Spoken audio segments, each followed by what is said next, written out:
Job को analyse करना है तो क्या क्या बेसिकली हमें करना है उसमें। See what we try and do is, कोई एक पर्टिकुलर जॉब जो एक ऑर्गेनाइजेशन में है उसे हम स्टडी करते हैं, right. We try and collect information about it. अब जब मैं बोलती हूँ इंफॉर्मेशन कलेक्ट करनी है एक जॉब को लेकर, तो क्या इंफॉर्मेशन हो सकती है?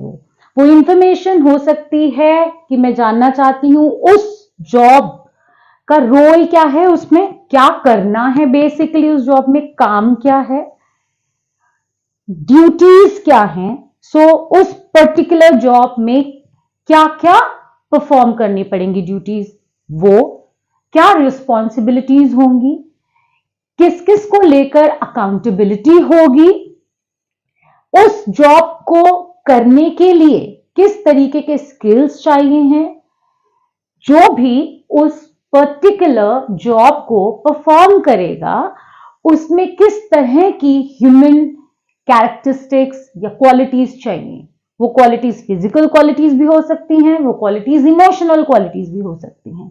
सो क्या चाहिए हमें किस लेवल पर, वो सब इंफॉर्मेशन को जब हम कलेक्ट करते हैं, हम उस इंफॉर्मेशन को स्टडी करते हैं, सो उसे हम कहते हैं जॉब का एनालिसिस करना। So that is job analysis. Let us try and understand with the help of an example. Let's say एक जॉब है, एक ऑर्गेनाइजेशन में बहुत से डिपार्टमेंट्स होते हैं। इन्वेंट्री हो सकता है, प्रोडक्शन हो सकता है, फिनेंस हो सकता है, रिसर्च डिपार्टमेंट हो सकता है।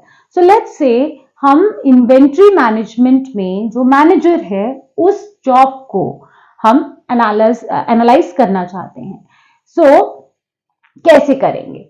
अब यहां जो इन्वेंट्री मैनेजर होगा उसका रोल क्या है? उसका रोल है उस ऑर्गेनाइजेशन में इन्वेंटरी का ध्यान रखना। उसका काम मार्केटिंग करना नहीं है, उसका काम सेल्स करना नहीं है, उसका काम प्रोडक्शन करना नहीं है। उसका रोल क्या है? इन्वेंटरी का ध्यान रखना। When I talk about duties, इस इन्वेंट्री मैनेजर की ड्यूटी क्या है? इसकी ड्यूटी हो सकती है कि उस जॉब में जो भी उस जॉब को होल्ड करेगा, ऑफ दैट इन्वेंट्री मैनेजर, उसकी ड्यूटी होगी कि ये इंश्योर करना कि हमारे पास सही समय पर, सही क्वांटिटी में, सही क्वालिटी की इन्वेंटरी अवेलेबल हो। ठीक है। अब इसके लिए कुछ एक रिस्पॉन्सिबिलिटीज भी हो सकती हैं जो उसे परफॉर्म करनी पड़ेंगी। वो रिस्पॉन्सिबिलिटीज हो सकती हैं, लेट्स से उसे एक प्रॉपर डेटा मेंटेन करना होगा, किस समय किसी गिवन पॉइंट ऑफ टाइम पर कितनी इन्वेंट्री है, कितनी इन्वेंट्री गई, कितनी आ रही है, सप्लायर्स कौन से हैं जिन्हें पेमेंट बाकी है, ऑल दोज थिंग्स। सो उसका पेमेंट और उन सब चीजों का ध्यान रखना, वो भी अकाउंट आपकी जो रिस्पॉन्सिबिलिटी है वो किसकी है? इन्वेंट्री मैनेजर जो उस जॉब को होल्ड करता है। अकाउंटेबिलिटी इस केस में हम बोल सकते हैं कि वो जो इन्वेंट्री मैनेजर है वो अकाउंटेबल होगा प्रोडक्शन डिपार्टमेंट की तरफ, टू इंश्योर कि प्रोडक्शन डिपार्टमेंट जब भी इन्वेंट्री के लिए रिक्वेस्ट डाले तो आपके पास वो इन्वेंट्री होनी चाहिए, अदरवाइज प्रोडक्शन रुक सकता है आपका। या फिर जो सप्लायर है उसे टाइम से पेमेंट होनी चाहिए, वरना रॉ मटेरियल आपके पास नेक्स्ट टाइम आने में प्रॉब्लम हो सकती है। So those are the parties towards which this inventory manager would be accountable. अब इसी जॉब में अगर आप और डिटेल में से स्टडी करना चाहें तो आपको क्या समझना पड़ेगा? आपको यह भी समझना पड़ेगा कि इस काम को सक्सेसफुली करने के लिए किस तरह के स्किल्स चाहिए, राइट। सो कुछ एक पर्टिकुलर में भी क्वालिफिकेशन रिक्वायरमेंट्स हो सकती हैं कि ये क्वालिफिकेशन होनी चाहिए तभी आप किसी को इन्वेंट्री मैनेजर बनाने वाले हैं। इसमें हो सकता है कुछ एक पर्टिकुलर फिजिकल रिक्वायरमेंट्स हो, कुछ एक पर्टिकुलर इसमें इमोशनल रिक्वायरमेंट्स हो, बिकॉज मैनेजर की जॉब है। सो इमोशनली भी उसे अपने सबऑर्डिनेट्स के साथ एक बहुत अच्छा रिलेशन मेंटेन करना पड़ेगा, उसे इमोशनली स्टेबल होना भी जरूरी है। सो वो सब जो रिक्वायरमेंट्स हैं उस जॉब की, आप उसको भी डेप्थ में लिखते हैं, स्टडी करते हैं, उस इंफॉर्मेशन को कलेक्ट करते हैं।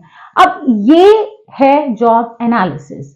अब हम बात करते हैं कि जॉब एनालिसिस के कंपोनेंट्स क्या हैं, जॉब एनालिसिस के कंपोनेंट्स या उसके बाय प्रोडक्ट्स भी हम कह सकते हैं. There are two by products, one is job description and another one is job specification. So अगर अभी जो हमने ये एग्जाम्पल देखा, if we go back to this, तो जो हम जॉब को डिस्क्राइब कर रहे थे, जहां हम बात कर रहे थे कि उस जॉब में उसका रोल क्या है, वहां उसकी ड्यूटीज, रिस्पॉन्सिबिलिटीज, अकाउंटेबिलिटी क्या होगी उस एक जॉब की.